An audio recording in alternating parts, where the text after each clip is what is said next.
Hello everyone, and I welcome you all to another video of our stack series. And in this video, we are going to learn about implementation of stack using our array. All right.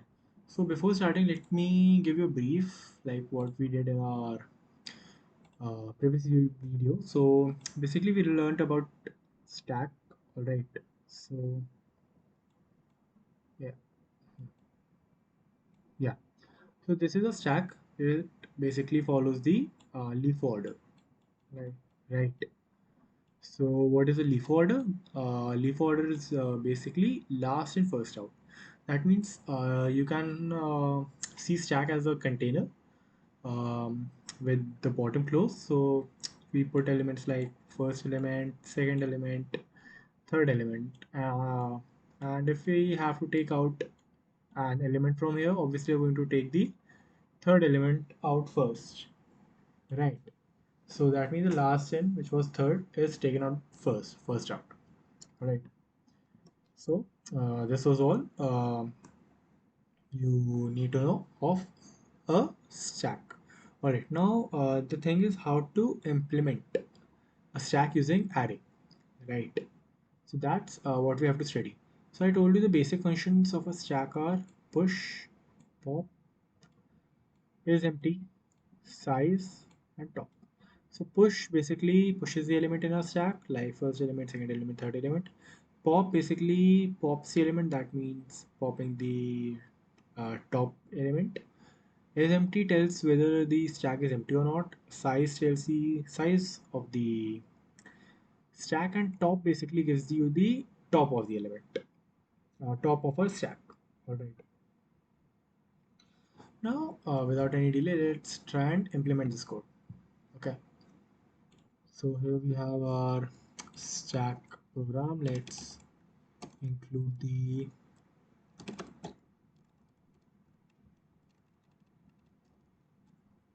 header file.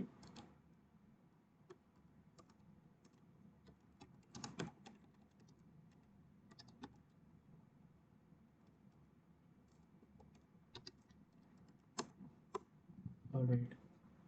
Now let's write our stack function. So to create a stack, let me write struct my stack. All right. So this is basically going to be a structure. Here we are writing a vector which will implement our stack. You know, vector and arrays are same, and that's what we use in yeah. Uh, that's what we use in our vector. All right.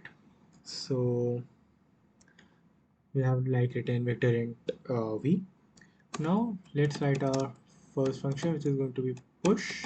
We are suppose we have to push x in our stack. So simply I'm going to write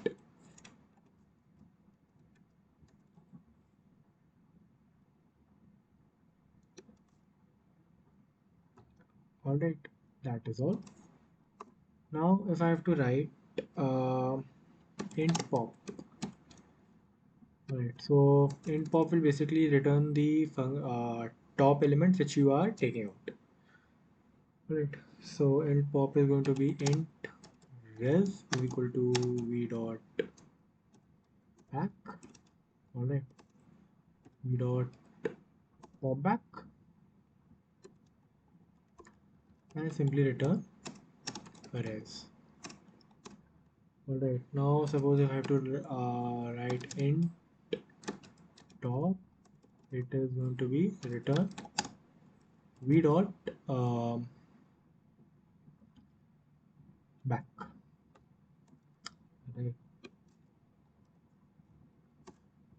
Now if I have to write about the size one, suppose I write int size, what I'm going to do, I'm simply returning v dot size. Alright. And now if I have to write about int going to be bool empty. So basically I'm going to write return v dot empty. Alright, so I already have discussed about the vector of functions like pushback, popback, vback, size, and empty. So I am guessing you guys must already know it.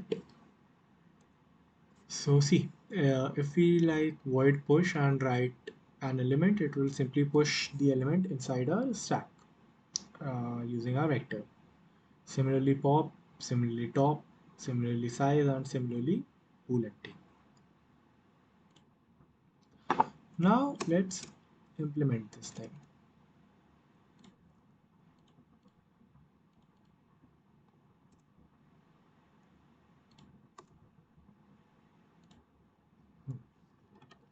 Let's write int main.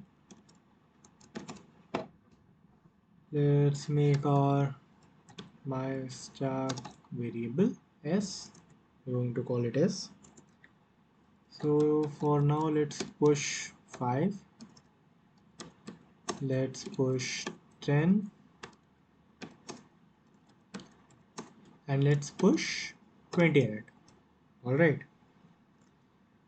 Now I'm going to have cout s dot pop. Let's write until as well here.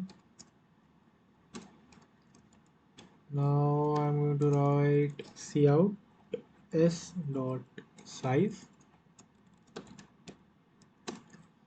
and now I'm going to write cout s dot top, and then we can write cout s dot empty as well, and in the end you can return 0. Alright, let's try and run this code. Let's hope this works.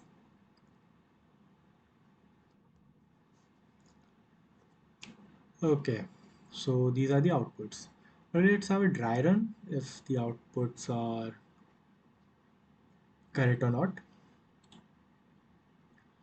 So let's do one thing. Let's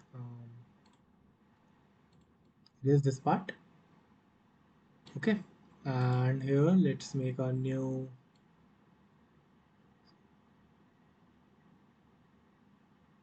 All right.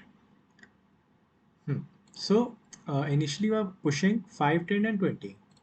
So our first element in our stack is 5, right? And the top element is 10, and then the next element is 20.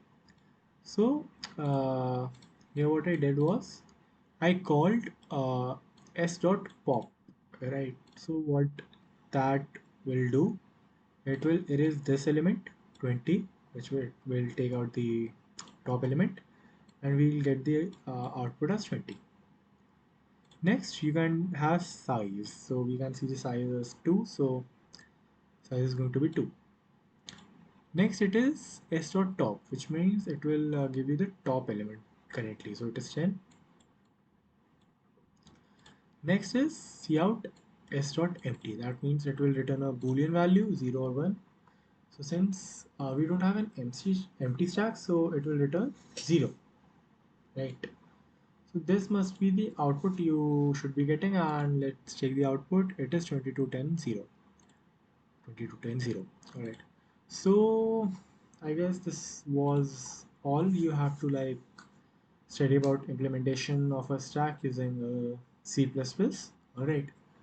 And you should know about the nomenclatures, which is pop, top, push, right? So I guess that's it for this video, and in the next video we are going to learn about implementation of a stack using a linked list. All right, so thank you for watching this video, and see you later.